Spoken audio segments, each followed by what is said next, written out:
Well, back to that main story of the day, perhaps of many days. Mandela's legacy is huge. His light casts a shadow far beyond the Eastern Cape, where he was born 94 years ago.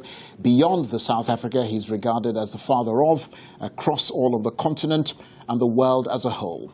Lawyer, freedom fighter, prisoner, father, president and hero.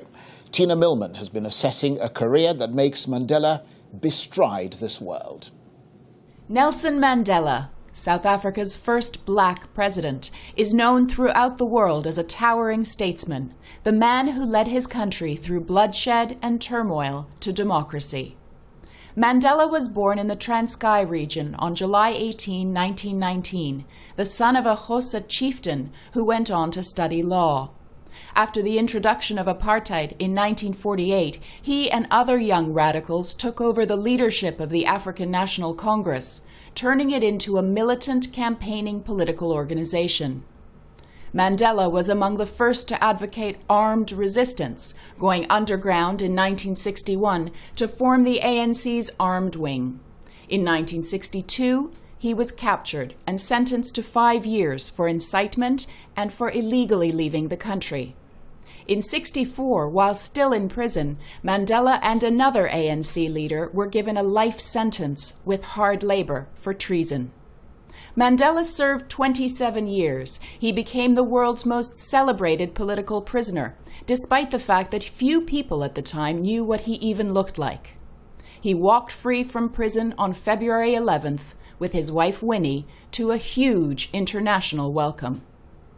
Less than 3 months later, he led an unbanned ANC delegation in the first face-to-face talks with South African President F.W. de Klerk and government officials.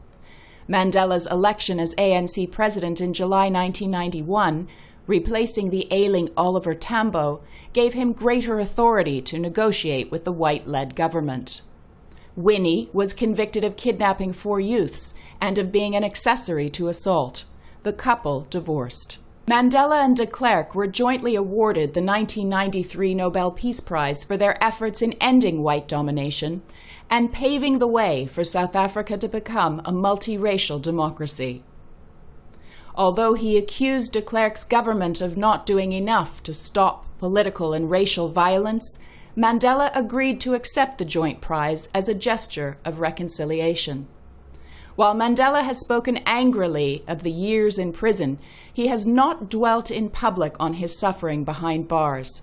During a visit to Robben Island on the 4th anniversary of his release, he said he and his cellmates had felt the sacrifice had been worthwhile.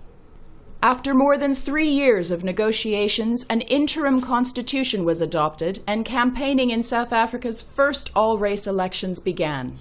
In April 1994, about 23 million people cast their votes during 4 days of voting in an election hampered by logistical problems, but free of violence. The ANC won 62.25% of the vote and control of 8 of the 9 regional assemblies. Speaking after voting, Mandela quoted from the now famous address he made during his treason trial. I have fought very firmly against white domination. I have fought very firmly against black domination. I cherish the ideal of a new South Africa where all South Africans are equal. And say, so help me God. On May 10, 1994, Mandela was formally inaugurated, South Africa's first black head of state, before a worldwide audience. A Mandela presidency, something millions of black South Africans had only dared to dream, had become a reality. Mandela made truth and reconciliation the theme of his presidency, probing apartheid crimes on both sides of the struggle and trying to heal the country's wounds. He won over many whites when he donned the jersey of South Africa's all-white national rugby team during the 1995 World Cup tournament. On his 80th birthday, in July 1998, Mandela married his third wife, Graça Machel, the widow of former Mozambican President Samora Machel. The following year, Mandela, often criticized for having a poor grasp of economic issues, handed over to a new generation of leaders headed by Thabo Mbeki. After leaving office, Mandela made headlines when he publicly challenged the government's controversial views on HIV and AIDS. In January 2005, he announced that his eldest son, Magato, had died from HIV/AIDS at the age of 54, urging South Africans to confront the epidemic in the country with the highest infection rate in the world.